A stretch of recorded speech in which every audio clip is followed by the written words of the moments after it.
وَإِذْ جَعَلْنَا الْبَيْتَ مَثَابَةً لِلنَّاسِ، یاد رکھو جب ہم نے بنایا بیت اللہ کو جمع ہونے کی جگہ لوگوں کے لیے، سب دنیا وہاں جمع ہو رہی ہے، اللہ تعالیٰ بار بار نصیب فرمائے، وَأَمْنًا، اور امن کی جگہ، وَاتَّخِذُوا مِن مَّقَامِ إِبْرَاهِيمَ مُصَلًّى، بناؤ مقام ابراہیم کو جائے نماز۔ کعبہ مثابۃ للناس ہے، تحاوی سے کئی منقول ہے کہ کعبہ شریف میں رش کے پیش نظر، ازدحام کبیر کے پیش نظر مرور بین یدی المصلی جائز، مجھے اب تک نقل نہیں ملا یہ۔ تحاوی کی کتابیں بہت زیادہ ہیں، اختلاف الفقہاء ہے اور الاختیار ہے، معرفت الآثار ہے، الاعتبار ہے، شرح مشکل اور شرح معنی تو عام درس میں ہے۔ اور دوسرا شرف بیت اللہ کو یہ ہے کہ وہ امن کی جگہ ہے، اس کے تین مطلب ہے، جو وہاں داخل ہوا باہر والا اس کو نہیں پکڑ سکتا۔ امام اعظم نے آیت سے استدلال کیا کہ اگر کوئی جرم کر کے اندر چلا گیا تو اس کو نہیں پکڑیں گے، ہاں اس کو تنگ کریں گے، کھانا پینا بند کرو، جب باہر آ جائے گیٹ سے نکلے تو پکڑو۔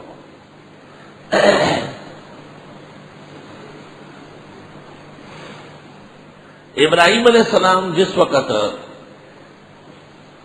کعبے کی تعمیر فرما رہے تھے اور جس پتھر پر آپ کھڑے ہوتے تھے، جب کعبے کی تعمیر مکمل ہو گئی تو آپ نے اس کے قریب میں 2 رکعت پڑھی۔ حضرت عمر رضی اللہ عنہ طواف میں آپ کے ساتھ تھے اور آپ سے پوچھا کہ یہ مقام ابراہیم کون سی جگہ ہے؟ کہا یہاں ابراہیم علیہ السلام کھڑے ہوئے تھے اور شکر تعمیر کعبہ میں نماز پڑھی۔ کہا میں 2 رکعت پڑھوں؟ آپ نے فرمایا مجھے حکم نہیں ملا ہے۔ جب دوسرے طواف میں آپ آئے تو جبریل آیا اور آیت لایا وَاتَّخِذُوا مِن مَّقَامِ إِبْرَاهِيمَ مُصَلًّى، یہ موافقات عمر کی دوسری جگہ ہے۔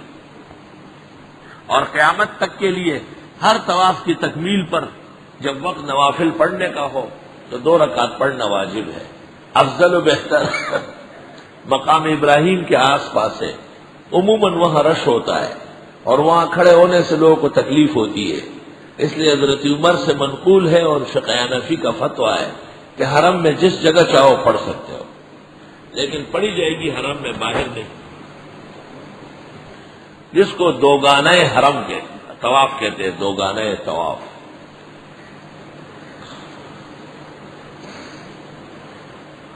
وَعَهِدْنَا إِلَىٰ إِبْرَاهِيمَ وَإِسْمَاعِيلَ، اور ہم نے تاکید کی حضرت ابراہیم اور ان کے بیٹے حضرت اسماعیل کو، ان طَهِّرَ بَيْتِیَ، کہ پاک رکھو میرا گھر، للطائفین، طواف کرنے والوں کے لیے، کعبہ میں سب سے بڑی عبادت طواف ہے، والعاکفین، اعتکاف کرنے والوں کے لیے دوسرا بڑا عمل اعتکاف ہے، والرکع السجود، اور رکوع و سجدہ کرنے والوں کے لیے تیسرا بڑا عمل نماز ہے۔ کعبہ تو لوگ طواف کے لیے جاتے ہیں اور اعتکاف کے لیے رمضان میں پہنچتے ہیں۔ اللہ نے 2 پیغمبروں کو کہا کہ میرے گھر کو صاف ستھرا رکھیے۔ مسجد کی صفائی ستھرائی انبیاء علیہ السلام کا منصب ہے۔ صفائی ستھرائی خود کرنا یا اس کا انتظام کرنا دونوں برابر ہے۔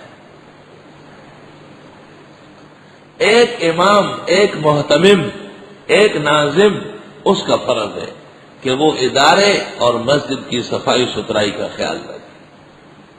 اور دنیا میں واحد ادارہ ہے جامع مسجد احسن، کہ جس میں 2000 طلباء رہتے ہیں لیکن ادب اور احترام سے بٹھائے جاتے ہیں۔ ایسا نہیں کہ طلباء کی مسجد ہے تو یہ طالبان جماعت تے سڑے کوئی ہوا پہ لنگشوی ہے، چتا برستن پر چتا پر چپرو تو ہاں طالبان جماعت تے کورن ہے۔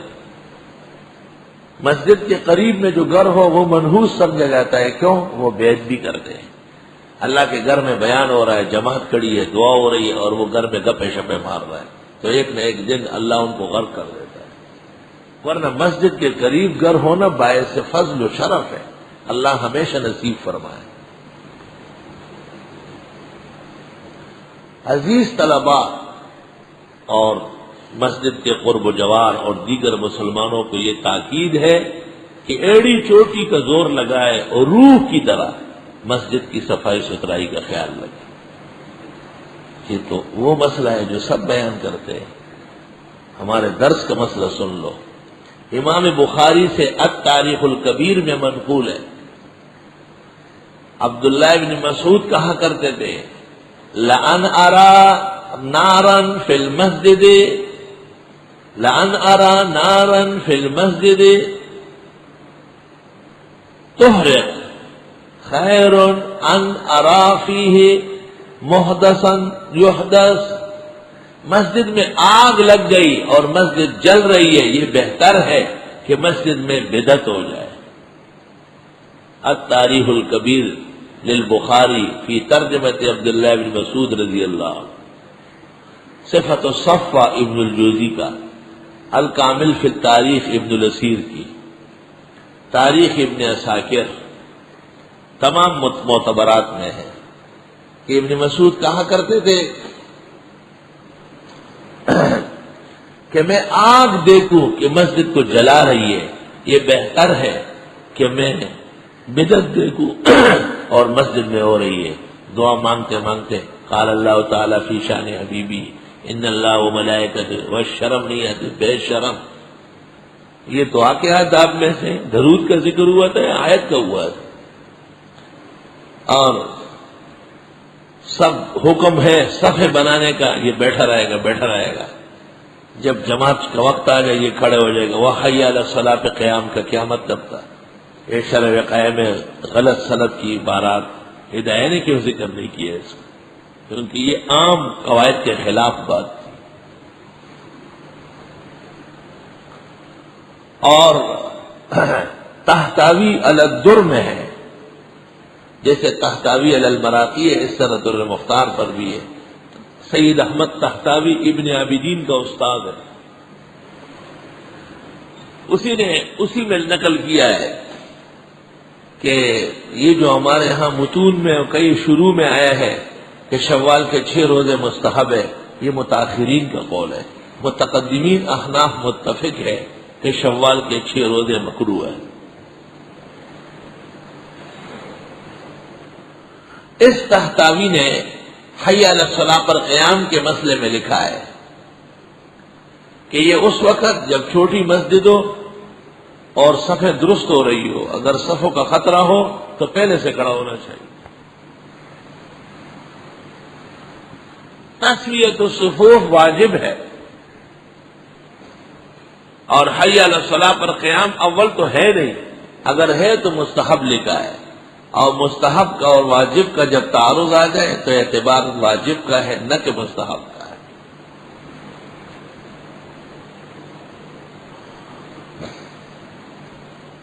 عبداللہ بن مسعود رضی اللہ عنہ کے احوال میں ہے کہ ان کو پتہ چلا کہ مسجد نبوی کے اندر کچھ لوگ جمع ہیں اور وہ نمازیں پڑھ رہے ہیں اور ذکر و تسبیح کر رہے ہیں بلند آواز. فتاوی شام جلد 4 صفحہ 288 اس میں یہ ہے کانوا یذکرون اللہ ویصلون علی النبی صلی اللہ علیہ وسلم جہرا، ذکر اور درود بالجہر کر رہے تھے.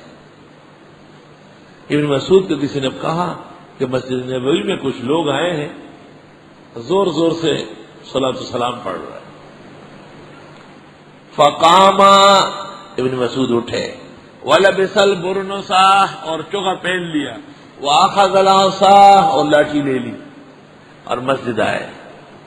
وَقَالَ إِنَّ هَذِهِ الْأَثْوَابَ لَمْ تُخْلَقْ، جن کپڑوں میں پیغمبر کے ساتھ رہے وہ پھٹے نہیں. وَإِنَّ هَذِهِ الْأَوَانِي لَمْ تُكْسَرْ، جن برتنوں میں نبی کے ساتھ کھانا کھایا ابھی تک وہ ٹوٹے نہیں. وَمَا أَرَاكُمْ إِلَّا مُبْتَدِعِينَ، نہیں ہو تم مگر نرے بدعتی. ثم ما ترکہم حتی اخرجہم من المسجد، پھر چھوڑا نہیں یہاں تک کہ مسجد سے نکال دیا. عجیب بات ہے کہ ایک زمانہ اصحاب میں بدعتیوں کو مسجد سے نکالا جاتا تھا، آج بدعتی اہل حق کو نکالتے ہیں.